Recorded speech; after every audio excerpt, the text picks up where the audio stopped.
माधवपुर गांव में सनकीलाल नाम के बनिए की राशन की बहुत बड़ी दुकान थी। उसकी दुकान पर जरूरत का सभी सामान मिलता था और सभी गांव वाले सनकीलाल की दुकान से ही सामान खरीदते थे। सनकीलाल की दुकान खरीदारों से भरी रहती थी और उसे काफी मुनाफा होता था। सनकीलाल बहुत ही लालची इंसान था। लोगों को हमेशा तोल से कम सामान देता और पूरे पैसे लेता।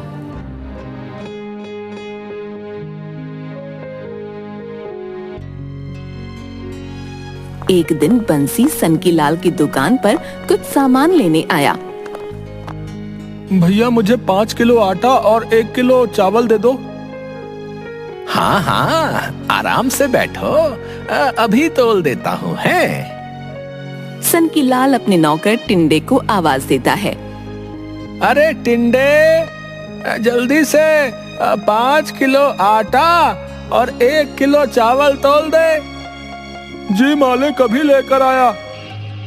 जैसे ही टिंडा सामान तोलने लगता है तो सनकीलाल वहां जाकर तराजू के नीचे एक चुंबक लगा देता है। अरे मालिक, ये क्या कर रहे हैं? ऐसे तो सामान कम तोल का होगा। सनकीलाल टिंडे को डांटता है। अरे तो क्या अपनी दुकान लुटवा दूं? हैं? तुझे जैसा कह रहा हूँ वैसा कर तू। अभी नया नया आया है, ये सब दांव पेच सीखने में कुछ समय लगेगा। टिंडे मालिक के आगे चुप हो जाता है और सामान कम तोलकर बंसी को दे देता है। बंसी जैसे ही हाथ में आटा उठाता है उसे भार में कुछ कम लगता है। अरे भैया, ठीक से तोला है क्या? ये आटा तो मुझे 5 किलो से कम लग रहा है। मैं हमेशा 5 किलो आटा ही लेकर आता हूँ, तो मुझे उठाने से ही पता चल जाता है, परंतु ये 5 किलो से कम लग रहा है। बंसी की बात सुनकर सनकीलाल गुस्से में आ जाता है और उससे कहता है, सुनो भैया, सामान बिल्कुल सही तौल का ही दिया है। अगर तुम्हें कुछ शक हो रहा है तो भाई कहीं और से ले लो। हाँ, हमारे पास बेकार की बहस का टाइम नहीं है। सनकीलाल भैया, आप तो जानते हैं कि पूरे गांव में राशन की आपकी ही दुकान है। अब हम लोग सामान लेने और कहाँ जाएंगे? क्या हम घर का छोटा छोटा सामान लेने दूसरे गांव में जाएंगे? और यदि चले भी गए तो हमारा सामान लाने में भाड़ा भी कितना खर्च हो जाएगा। हाँ तो ठीक है, ले जाओ, मैंने कब रोका है, पर मेरे काम पर शक मत करो। हाँ। इस तरह सनकीलाल सभी ग्राहकों को कम तौल का सामान देता था और दालों, चावल वगैरह में कंकड़ पत्थर की मिलावट भी करता था। गांव के लोग मजबूर थे क्योंकि गांव में राशन की केवल एक ही दुकान थी, इसीलिए सभी को मजबूरी में वहीं से सामान लेना पड़ता था। सनकीलाल इस तरह बेईमानी करके खूब पैसे वाला बन गया था। उसे इस बात की कोई चिंता नहीं थी कि किस तरह गरीब गांव वाले मुश्किल से अपने घर के लिए सामान लेने आते हैं और उन्हें कम तौल का और मिलावटी सामान मिलता है। गांव वाले सनकीलाल से परेशान होकर गांव के थाने में रिपोर्ट लिखवाने जाते हैं। साहब, हम लोग आपके पास गांव के बनिए सनकीलाल की शिकायत लिखवाने आए हैं। गांव में उसकी अकेली दुकान होने के कारण वो इस बात का बहुत फायदा उठाता है साहब, और सभी लोगों को मिलावटी और घटिया सामान देता है। इसके अलावा सामान तोलने में भी गड़बड़ी करता है साहब। साहब, आप उसके खिलाफ रिपोर्ट लिखिए। इंस्पेक्टर भी थोड़ा बेईमान किस्म का आदमी था। वो गांव वालों से कहता है, अरे इस तरह हम किसी के खिलाफ कैसे रिपोर्ट लिख लें? क्या तुम लोगों के पास सनकीलाल के खिलाफ कोई सबूत है?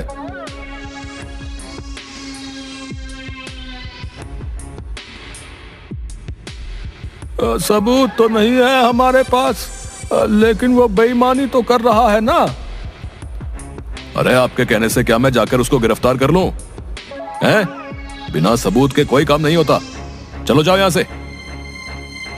इस तरह इंस्पेक्टर गांव वालों को वहां से भगा देता है और सनकीलाल के खिलाफ कोई रिपोर्ट नहीं लिखता।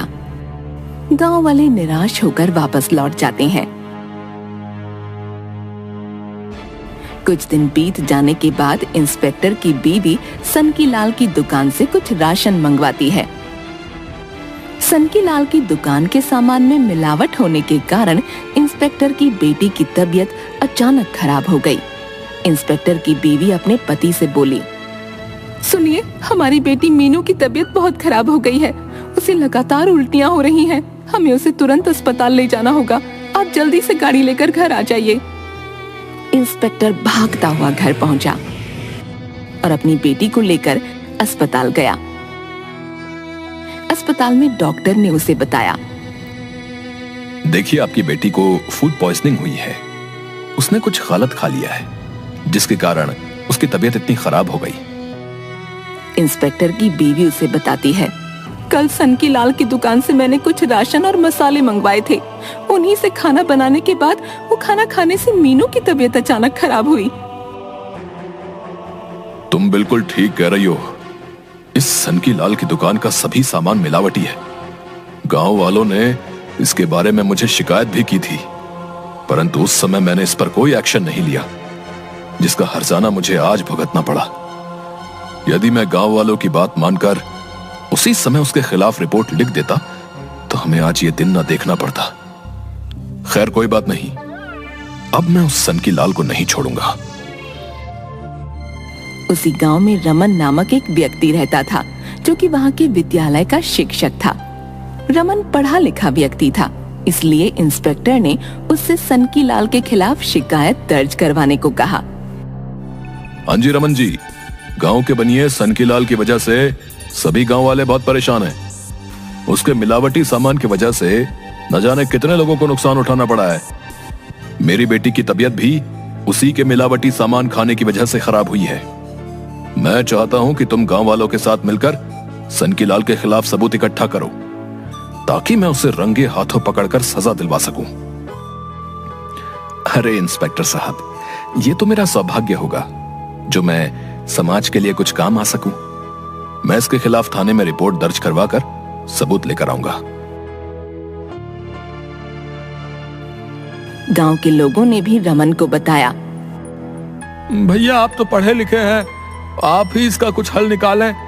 गांव में राशन की केवल एक ही दुकान है, जो कि सनकीलाल की है। सनकीलाल बहुत ही लालची और बेईमान किस्म का आदमी है साहब। हम गांव वाले बहुत मुश्किल से अपने घर का खर्च चलाते हैं, पर यदि हमें कमतौल का मिलावटी सामान मिलेगा तो भला हम कहां जाएंगे। ये तो बहुत गलत बात है। सनकीलाल बनिया गांव में एक ही दुकान होने का बहुत गलत फायदा उठा रहा है। इस समस्या का हल तो निकालना ही पड़ेगा। कुछ सोचने का वक्त दो। रमन अगले ही दिन सनकीलाल की दुकान पर गया और उससे कुछ सामान खरीदने का नाटक करने लगा। अरे अरे मास्टर जी, आज आप हमारी दुकान पर कैसे पधार गए?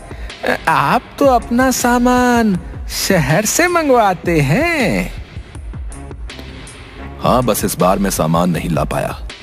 शहर जाने का मौका नहीं मिला ना, इसीलिए कुछ जरूरत का सामान लेने आया हूँ। हाँ हाँ, हुक्म कीजिए मास्टर जी, क्या चाहिए? मुझे 5 किलो आटा, 2 किलो चावल और सभी तरह की 1-1 किलो दाल दे दो। आप 5 मिनट बैठिए साहब, मैं अभी सब सामान तुलवा देता हूँ। हैं? रमन ने देखा कि नौकर हर सामान को 200 से 300 ग्राम तक ही तोल रहा था। रमन बहाने से झुककर तराजू के नीचे भी नजर मारता है तो वहाँ उसे चुंबक दिखा। उसे सारी बात समझ आ गई कि किस तरह सनकीलाल लोगों को उल्लू बनाता है और उनसे कम सामान के ज्यादा पैसे वसूलता है।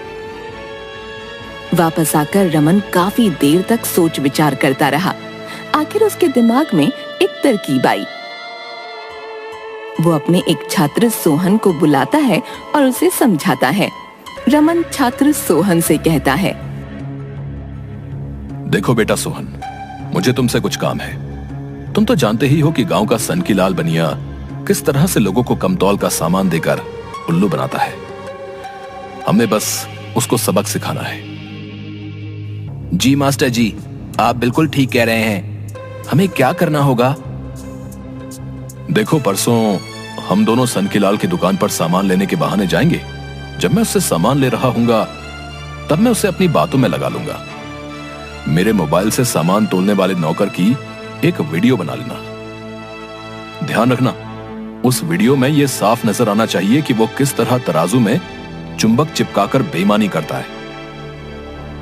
रमन सोहन को अच्छी तरह से सब समझा देता है। 2 दिन के बाद रमन और सोहन सनकीलाल की दुकान पर गए।